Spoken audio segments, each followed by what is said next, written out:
Hello and welcome to Raju Notes channel, your pit stop for weekly current affairs updates. The updates tailor-made for students taking all kinds of competitive exams like UPSC, civils, defense and placement interviews. Please subscribe to the channel and stay updated every Sunday.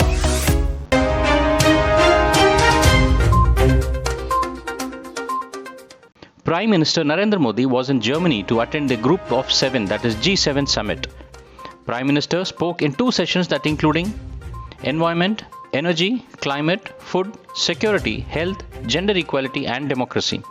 He also held bilateral meetings with the leaders of some of the participating countries. The highlight of this meet was when US President Joe Biden walked up to Prime Minister Narendra Modi to greet him. Later, he received an equal warm welcome at UAE, putting all speculations in the Islamic countries to rest in respect of Nupur Sharma case.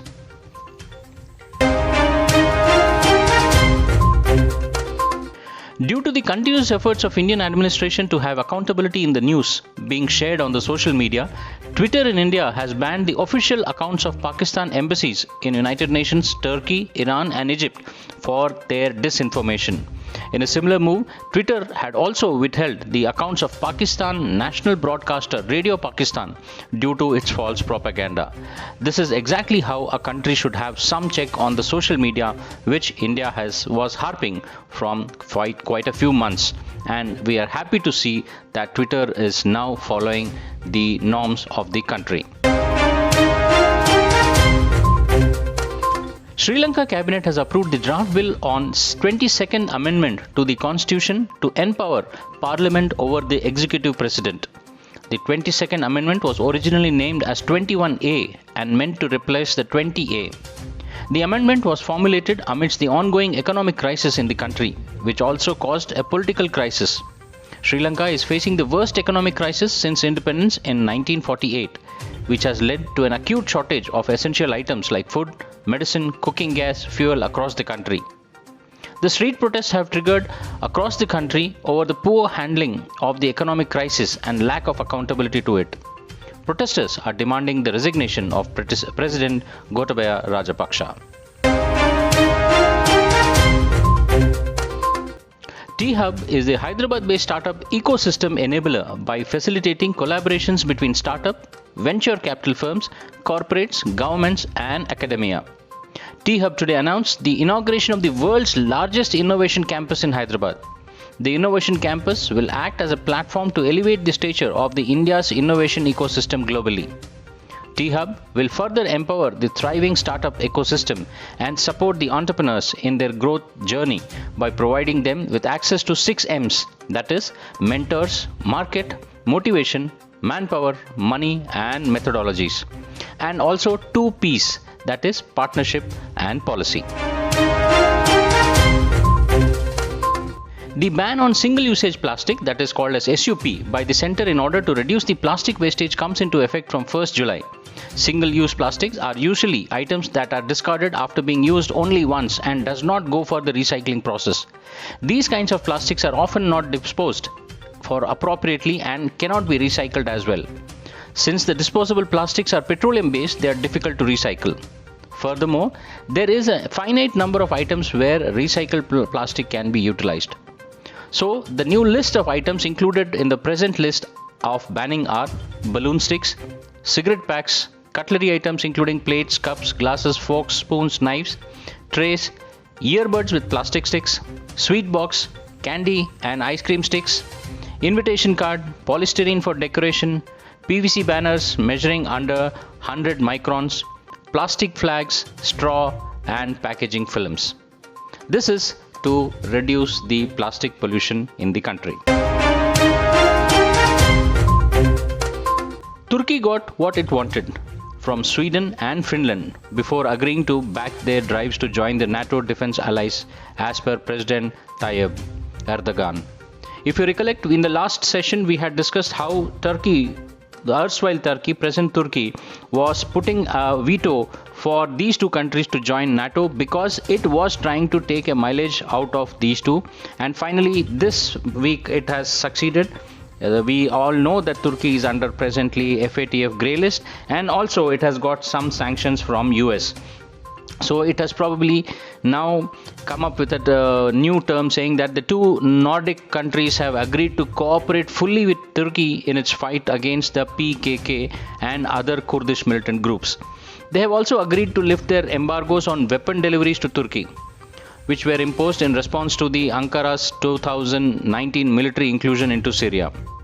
The two countries will also ban the fundraising and the recruitment activities for the Kurdish militants and prevent terrorist propaganda against Turkey. So basically, Turkey has made the best of the situation for itself during its tough times. Post this support, NATO has finally invited Finland and Sweden to join the alliance, as all the 30 nations have now agreed to it. So, if it is these two countries joining in, the NATO strength will rise to 32. The government this week allowed firms like ONGC and Vedanta to sell locally produced crude oil to any Indian refinery for turning it into fuel, such as petrol and diesel, as it deregulated one of the last few avenues that were still under the control. While contracts for oil field awarded since 1999 gave producers the freedom to sell the oil, the government fixed buyers for the crude produced from the older fields such as Mumbai High on ONGC and Rawa of Vedanta. This decision would mean ONGC can auction its 13 to 14 million tons a year of crude oil production from the Mumbai High field to any refiner, including private sectors, Reliance Industries and Nair Energy. The decision would allow Oil and Natural Gas Corporation, that is ONGC, and Oil India Limited OIL to sell the domestic product to anyone offering the most price in an e-auction. This decision will further spur the economic activities. India plans to set up a network of marine biology research stations in Pacific Island countries as part of an institute to explore the potential of the ocean in a sustainable manner. The proposal was originally made by Prime Minister Narendra Modi during a meeting with leaders of 14 Pacific Island countries in a bid to develop closer ties in the region. The plans were hit due to COVID pandemic. The Sustainable Coastal and Ocean Research Institute, also called as SCORI, entails building up a network of marine biology research stations in various island nations in the Pacific Ocean to collaborate on research and the capacity building within the institutes of India. The Election Commission on Wednesday announced that the elections to the office of the Vice President of India would be held on August 6th. Vice President Mr. Venkaiah Naidu's term will end on 10th of August. As per Article 68 of the Constitution, the election to fill the vacancy caused by expiration of the term of the office of the outgoing Vice President is required to be completed before the expiration of the term. The Election Commission is mandated to ensure that the election to the office of the Vice President of India must be free and fair elections, and the Commission is taking all the necessary steps for discharging its constitutional responsibility. India has raised its basic import duty on gold from 12.5% from 7.5%, as the world's second biggest consumer of the precious metal tries to dampen the demand and brings down the trade deficit. India meets most of its gold demand through imports. That has put pressure on the Indian rupee. The increase in import duty on the gold aims to reduce the gold imports and ease macroeconomic pressure on Indian rupee. Gold smuggling, which was falling after the duty reduction and because of the COVID-19 curbs, are presently on the rise again after this news. NATO, the world's most powerful military alliance, has declared China as a security threat for the first time, warning that Beijing's ambition and the coercive behavior is a major challenge to the groups of interest, putting its forces on potential war footing against Russia. NATO's new 10-year strategic blueprint, agreed by leaders at the summit in Spain on Thursday, called out the raising of Asian power for conducting malicious cyber operations for its strategic partnership with Russia, rapidly expanding nuclear arsenal, and its effort to dominate key supply chains. However, China reacted to being labeled as a threat by calling the Western alliance a Cold War remnant and a source of instability that is smearing Beijing's international reputation. Whatever be the case, India now stands a better position on China than before. Ukraine has announced that it has secured a release of 144 Ukrainian soldiers Wednesday in the biggest prisoner swap since the start of Russia's invasion in February. Out of the 144 soldiers released, 95 were individuals who defended the Azovstal steel plant in Mariupol. The steel plant was under siege at the start of the war, with hundreds of Ukrainian soldiers surrendering in late May. The surrender came after weeks of negotiation as the Russian forces took control of the whole city. Most released Ukrainians have serious injuries.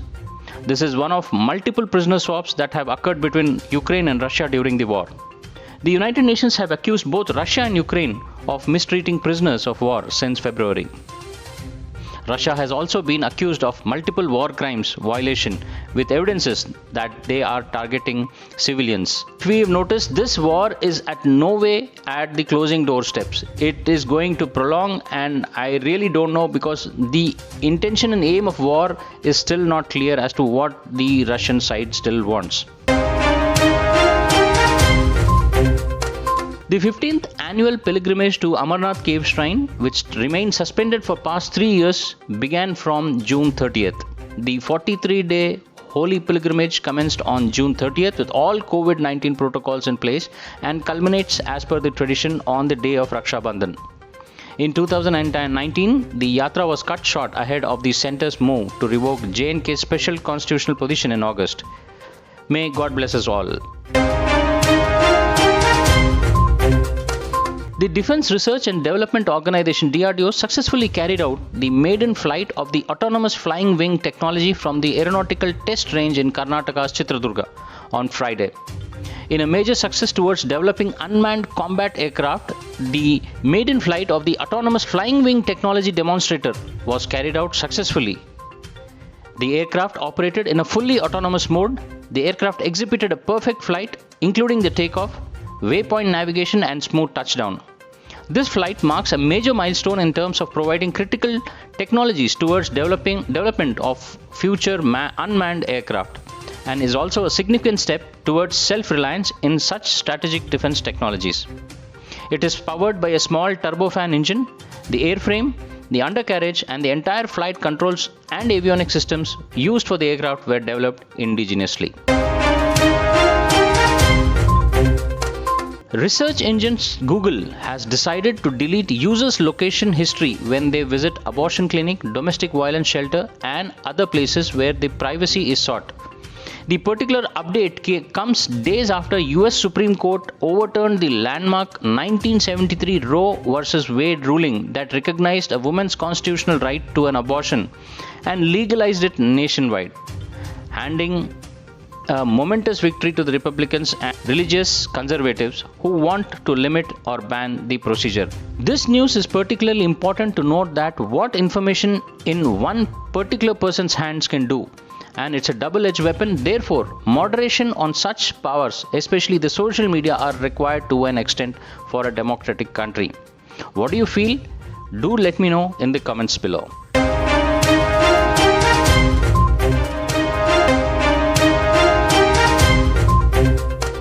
June 25, 1940, France surrendered to Nazi Germany. On this day, about 82 years ago, France officially surrendered to Nazi Germany.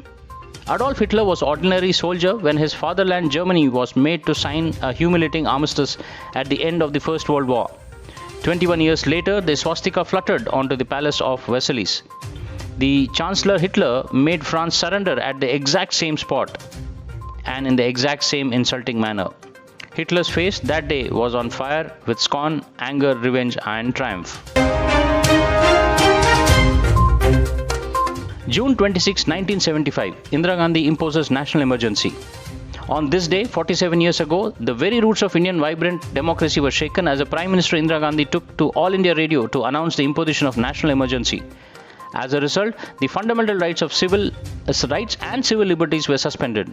Judiciary powers were curtailed and media's voice was on strike. This move to exploit the constitutional provisions to preserve the political power led to what is known as the emergency. June 27, 2008. Sam Manekshaw is no more. On this day, 14 years ago, Sam Manekshaw, the first Field Marshal of India, passed away after saying, "I am okay." Sam united the Army, Navy and Air Force into an undaunted and organized team, helping India win against Pakistan in 1965 and played the leading role in the 1971 Indo-Pakistan War that led to creation of Bangladesh and negation of the two-nation theory. Brave, bold, witty. The soldier once called the Prime Minister Indira Gandhi sweetie. June 28, 1914, assassination of Franz Ferdinand triggered World War I. On this day, 108 years ago, Gavrilo Princip fired the shot that killed Archduke Franz Ferdinand, heir to the Austro-Hungarian throne, and triggered a train of events that led to the First World War. On July 28, Austro-Hungarian declared the war on Siberia, and the fragile peace between Europe's great power collapsed. Within a week, Russia, Belgium, France, Britain and Siberia lined up against the Austria-Hungary and Germany, and the war to end all wars had begun. June 29, 1613, Shakespeare's Globe Theatre burns down. On this day, 409 years ago, the Globe Theatre, where most of the William Shakespeare's works, including Hamlet, King Lear, Macbeth, Othello, debuted, were burned down. The fire began during the performance of Henry VIII, a collaborative play of Shakespeare wrote with John Fletcher, and it is believed to have caused with the theatrical cannon misfired and igniting the theatre's wooden beams. The iconic building was rebuilt exactly the same way in 1997 by American actor and director Sam Wanamaker. June 13, 1917, Dadabhai Naoroji is no more. On this day, 105 years ago, Dadabhai Naoroji passed away, known as the Grand Old Man of India. He was an educator, social reformer, and a political leader. He shot to academic and national fame with his criticism of the British economic policy in India. Instrumental in establishing the Indian National Congress, Naoroji was thrice its president. The Congress demand for Swaraj or self-rule was first expressed publicly by him in the presidential address in 1906. July 1st, 1867, Canada is born. On this day, 155 years ago, the British North American Act of 1867 was put into effect as the provinces of Canada. New Brunswick and Nova Scotia joined into a confederation to create the nation of Canada. Sir John A. Macdonald was sworn in as the first Prime Minister of Canada. Multiple cities scraped Canada Day celebrations in 2021 after the discovery of hundreds of remains of children in unmarked graves. Well, that's all friends for this week. I will see you with more updates next Sunday. Stay tuned, and if you're not subscribed to my channel, please subscribe to it and help me. Thank you.